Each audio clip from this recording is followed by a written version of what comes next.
I am the apocalypse. The cold was the first thing that I felt. Even before my eyes were open, I felt a very deep chill in my core. 1,000 spindles of ice sewn between my tissues. I blinked. My eyelids slowly bringing and stealing back the darkness, and with it the desire to keep them closed forever. I was lying face down on the floor, the tiles speckled with browned blood. I moved my arms to push myself up, but my muscles were stiff, almost too stiff to bend without breaking. I feebly pushed myself up, forcing weight upon deadened legs. I began to wonder why I felt the way I did. I wasn't sure how long I'd been laying there. There was the most peculiar feeling in my stomach, a sort of dissolution. Perhaps I had ingested something that knocked me out. Wait, where was I? I looked around the room I was in. It was a kitchen. Mostly everything in order except for the few traces of a hurried exit. The back door was open, barely bolted to the top hinge. Cabinet doors were left open, and it seemed only the food readily edible was taken. A knife set was knocked over, with a few blades missing. There was blood splattered on the floor, in which I was laying. I could see a putrid stream of it running down my shirt. But after a quick search, I couldn't find nor feel any wound. Each window I saw had the blinds drawn, and the lights turned off, as if the house's occupants were hiding. I went into the living room, barely bending my brittle knees into an awkward walk. It was dark, but I could see outlines of furniture well enough. There was nothing out of the ordinary, except that the front door had been barricaded with a desk. There was a bedroom towards my right, the door closed, and then a hallway near the front door. The entire house was dark and empty. Except for me. Where was I? Whose house was this? And then I realized I didn't know who I was. I thought and thought and thought upon it, trying to bring up some memory of a name, a friend, an activity, my face. I didn't even have a vague image of my own face, and the feeling of facelessness was eerily disconcerting. Trying to access my convoluted memory banks, I realized I couldn't remember anything other than the cold of waking up on that kitchen floor. I slowly became more and more sure that I had been poisoned, or perhaps an allergic reaction. What makes one amnesic and unconscious? It had to be some sort of chemical. What if I lived alone? I checked for a wallet in my pocket, but found none. I tried to call out, but something was wrong with my voice, as it felt and sounded like my vocal cords were shredded. The only thing to come out was some sort of strangled noise, mixed with phlegmy splutter. I spat out a gob of blackish red blood caught in my throat. I couldn't taste it, but it looked disgusting on whoever owned the couch in front of me. Since no one had responded to my vocalization, I decided to leave. Going to the front door, I pulled the heavy desk aside. It was difficult, not because of the weight, but because of my limbs. My arms felt encumbered by hundreds of pounds, and the rest of my body had been struck by some sort of torpor, like it was being pulled towards a supermassive black hole in the opposite direction. Trying to grip the hulking piece of furniture was difficult as my fingers wouldn't cooperate. But the desk gave way easily, more easily than I thought it would. I'm not sure how long I spent trying to open the door. Time seemed different. I couldn't tell how long a moment was, and I was completely grounded in the present. Trying to recall waking up in the kitchen was slowly becoming more difficult. After what could have been hours of failing, I orchestrated all of my fingers together into a twisting motion and opened the door. The difficulty of something seemingly simple perplexed me, but I lost interest and soon forgot about it.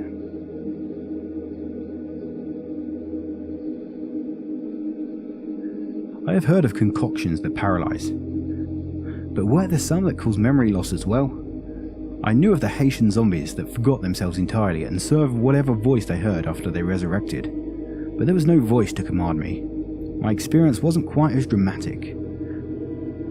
But someone's blood was in that kitchen. Maybe I survived an assassination. I had been subdued on purpose, and I could still feel the results in my rigid muscles. But if amnesia was an intended side effect, what would someone stand to gain from it? I walked out the door into a suburban neighbourhood, trying to figure this conundrum out. The sky was overcast and grey, a constant threat of some sort of foulness to rain from the heavens. The wind was strong, blowing various trash and debris down the street.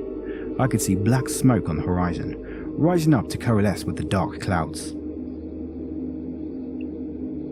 Step by step, I moved the desiccated feeling body I was in down the driveway. I didn't see a single person, just the signs of exodus. Front doors were broken down or left open, windows smashed, burnouts from tyres throughout the street, and the strange feeling of not being alone. I could sense someone was around. I could hear their heartbeat. I could feel their warmth. I needed to find them. I needed to know what was going on. Someone would help me, I was sure. A too thick saliva began to form in my mouth. A very foreign saliva. I spit. A purple slime tinged with red hitting the ground, along with something white. The purging of a toxin? So I began to walk. I made horrible progress, walking down the street on a pair of dead legs. I didn't mind it though. I was lost in a sort of mindlessness, not uncontent just to be wandering. The whole time the possibility of other people probed my brain, insisting I find them. Walking down a street through the eternal maze of neighbourhood, I came across a dog, a big Doberman. At first he caught my attention in an interested way. I looked at him enthralled, but then he caught a glimpse of me and started barking. The barking became louder and louder, and I began to grow irritated. The way the dog stared at me, fangs bared, caused my reservedness to subside. I could feel the fury cauterizing my body, crawling up my spine, making my hands shake. The animal was challenging me, my prey. I strode over to him, oblivious of the deep growling. The dog readied himself to pounce, and the thought of this pathetic thing posing a challenge was amusing. He jumped forwards, biting into my calf, hard enough to cause a crunch to sound. But I was so full of rage, so full of hatred, my whole body was numb. I threw myself upon the dog, wrapping my hands around his neck tightly. I slowly began twisting my iron grip with as much power as I could muster, and nothing in the world could stop me from breaking his neck. He managed to whimper in such a saddening manner that if I could feel sorrow, it would have hurt me inside. So, I made it excruciating for the dog, finally breaking his neck after his head was twisted 180 degrees. Then I picked his corpse up, slammed it into the street and started punching his ribcage, grinding his flesh and innards against the cement with my fists, until just the head and hind legs remained intact, connected together by a spine and fur matted with the dog's bloody remains. When I was done, I asked myself, what had I just done? I now felt nothing. I was calm. I was collected. My mind analysed the situation, and it deduced my anger as a fair reaction, though I had a subconscious feeling that what I had just done was sickeningly wrong. What if I had brain damage? I had heard a story of how a man had brain damage in a specific area, which caused him to fly into a blind fury at the smallest slight. What if that happened to me? Enough oxygen deprivation can cause both brain damage and unconsciousness. Was I even mentally fit to be a human being anymore? I needed to find someone quickly. I continued on, eventually reaching the end of the neighbourhood. 2 cars were crashed into each other, and I walked up to them. One was empty, while the driver of the other car was resting his head on the steering wheel. I walked over, opening the door and lifting his head up by the hair. His forehead was caved in, pieces of skull broken off in his brain. He didn't smell particularly good, so I picked him up and I threw him into the street. I sat in the car, looking at it. I was sure I'd driven cars many times before, but as I sat in the seat, I couldn't figure out what I was supposed to do. I grabbed the wheel, Turned it, nothing happened. There was a ton of buttons next to the wheel, and I began pressing them. One of them made a terrible noise come on, and after forgetting which one it was, I left. I was on a main street. There were cars parked in the lots out front of a derelict shopping centre. The occasional sign of violence streaked upon the pavement or wall in a bloody fashion. The lights of miscellaneous shops were still on, though I could see no one inside. Automated traffic lights went through their cycles, unaware that they did nothing to serve the people who weren't there. The place was a ghost town, void of anything that might be alive. Then I saw someone. I was in front of a grocery store, the entrance destroyed by a flipped car.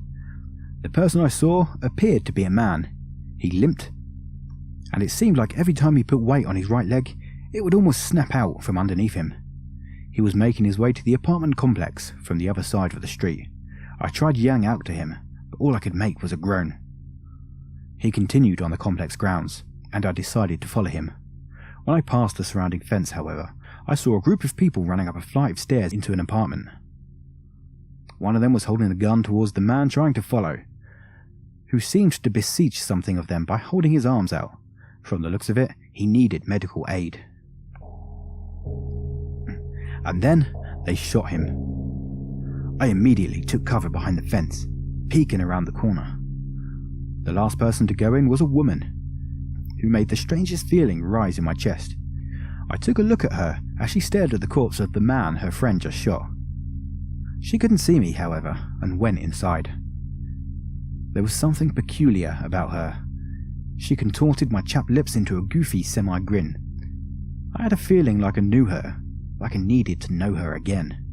Perhaps she could help me sort this whole mess out. Maybe I could find out who I once was. But I wasn't going to be able to approach them if they were just shooting random people. I made my way towards the grocery store. My muscles began to grow flexible, and I could move a bit more smoothly now. Though the calf the dog had bitten wasn't as strong as my uninjured one, I began to hope that whatever chemical was in my system was starting to wear off, and that there might not be permanent effects after all. I walked through the parking lot. The place was abandoned, though it didn't seem voluntary. Some of the car doors were open, some were painted red. One trunk was open, half filled with groceries and a carton of eggs smashed upon the concrete next to it. Dozens of carts were left astray, the car that had rolled over and smashed the glass doors leading into the grocery store. It appeared the car was resting upon a few people, their blood and organs forced out of their bodies all over the cement. The wind blew. It was cold.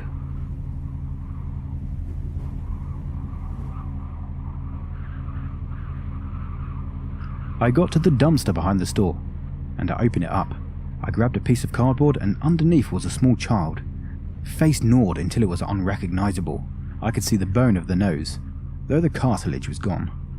There was an ear spat out next to his head. The lips were eaten in a particularly vicious way, exposing smashed-in teeth and purple gums. The eyes had been slurped out, leaving this 8-year-old child staring into the sky with a lifeless gaze. The skull was smashed in and the brain was served at 98.6 degrees Fahrenheit. The body had pieces picked off it in varying degrees, some places to the muscle, in others to the bone. It was the work of something wild, something extremely voracious. The child was small enough to be an easy meal for a pack of starving dogs. There was even a news report about cases like this a few months ago, wasn't there? Or did it seem like something that would be on the news? Regardless, I reached my hand into the emptied stomach, digging up past the remains in search of wet blood. After getting some, I wrote, "I'm not an enemy, don't attack," on the cardboard. The body gave off a stale stench, and it wasn't the sight so much as it was the scent that deterred me. It wasn't decomposition, but there was something definitely wrong with the corpse. So I left, utterly forgetting the small child. I arrived back at the opening apartment complex. The door the group had entered was shut tight. I waited, not sure how long it was, but completely content with passing the time doing nothing. Then I thought it would be better to see them coming before they could see me. So I took my sign and went to the cemetery across the street from the apartments, where I would be able to properly observe them. Night came. Everything was quiet. Not a single car passed. No one walked along the sidewalk. There wasn't a single person out picking up fast food, visiting the grocery store, or renting a movie. Orange glows in the horizon kept me company. Anything that a human might once do was never to be done again. I lay there, silently watching, alone in a yard full of corpses. I had the same sensation I had in the neighbourhood I woke up in, that there were people around. I knew I could feel the ones in the apartment, so I waited for them. The only uncomfortable part was the cold. I couldn't get warm at all. I wished my body would metabolize whatever was in me. I just wanted to feel alright again. I was slowly beginning to forget what exactly I needed metabolized from my body. Was it something bad? It couldn't be, as I felt perfectly fine. I had the vague feeling that I should wait for the people who went into the house, that maybe the woman I saw could tell me what I needed out of my system. I spent the night next to the grave of Chris Redfield. Then day came. It seemed slow, but I couldn't be sure. My mind was only conjuring up the blanks when I tried accessing the last few hours' images. The cloud stayed, like a dark harbinger hiding whatever might be bright, whatever was left that could be warm, if there was anything that could make me warm again. Finally, I saw them come out, a few including the woman. I made as much haste as I could, holding up my sign until I caught one of their eyes. It was a man, thin, gaunt, bones quite prominent. Like an undead skeleton. He had a handgun, and as soon as I came into his vision he pulled it up, aiming it at me, yelling out a warning. The other two looked at me, and the woman I had seen gasped. I got a better look at her. She was beautiful, even angelic. Blonde hair of a very light colour, green eyes, the colour I imagine Mother Nature herself might have. I could see an aura around her of a bright white. I saw it shoot towards me, and I was instantly soothed. My leg felt alright, my spirit was healed, my being rejuvenated. I loved her, and I'm sure I loved her even more back before when I knew who I was. She looked at me, mouth agape, expression stunned. The skeleton covered in flesh took a step forward, but she stood in front of him. I held my sign out, and she read it. I could see a tear run down her face. They muttered a conversation to each other, but the man let me continue on. "No! How can you trust him?" the man yelled as the woman I loved started walking towards me. "We're going back right now, with or without you." And the other two started running back up the stairs. They meant nothing to me, however, so I didn't care. I dropped the sign. This woman, a complete stranger to me, yet so familiar I felt that if I lost her now I would lose my entire life. She came closer and stopped. "Is that you?" she whispered. "Yes," I managed to articulate with difficulty. For this woman I could remember nothing about, this woman that I loved, I would do anything. She walked up to me. I extended my arms to embrace her, and when she fell into them, I ripped her fucking throat out. The flesh in my mouth 1 second and swallowed in the next. She started choking on blood, trying to scream and failing, falling to the concrete. She was mute, the same way I was. I got down to my knees, making a fist and smashing through her ribcage to get to the best tasting organs. I broke the skin, broke bones, gripped her heart, ripped it out and started savouring it. I had no idea why I was doing any of this, as I was now a mere victim of my instincts. This drive took over my hands and jaws, this inherent rage encoded within my existence. I now know the purpose of my existence.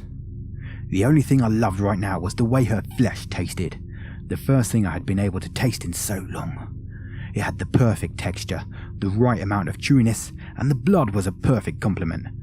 I felt an elation. I felt an amazing high I'd never known as I consumed her carcass. I felt a tooth get stuck in a particularly calloused piece of hand, but swallowed it anyway. I would regret this later. If I could still regret. If I could still regret. I might regret that after I had my fill this woman would get up, only to suffer the same bewilderment and estrangement from reality as I had.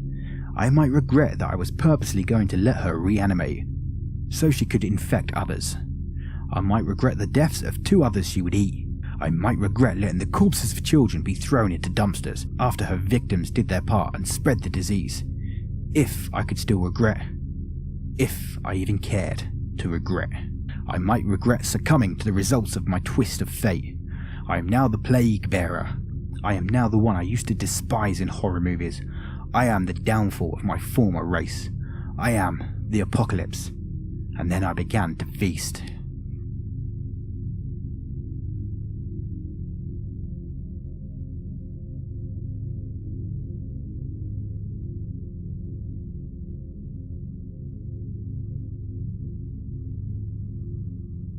I walked down the stairs of the safe house, a volunteer to collect supplies. Ash and Leon accompanied me. We made it down the stairs and walked over to the car. All of a sudden, I heard a yell from Ash and turned. He was holding his gun up toward one of the dead. It wasn't just one of the dead, it was my husband. The tumultuous storm of negative emotions I'd experienced these last 2 days had just ended. Ever since the genetic switch with humanity's junk was pulled magnetically, there was no place more like hell than home. Each one of us were now another's apocalypse. One by one, countries fell. The Northern Hemisphere was hit, then America, then our state. It was one swift sweep, like God waving his hand across the world to clean up a mess he had let grow too big. I knew it was the end.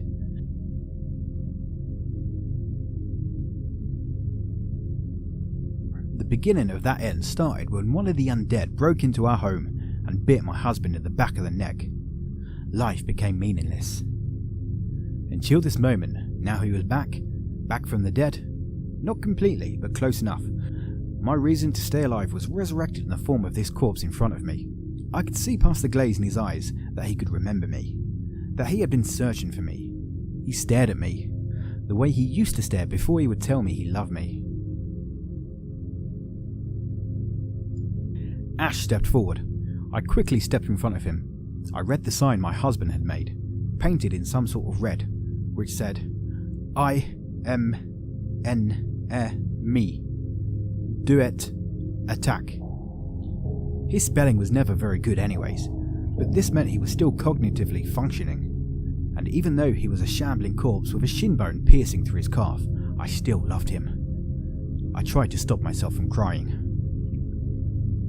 What are you doing? Ash asked.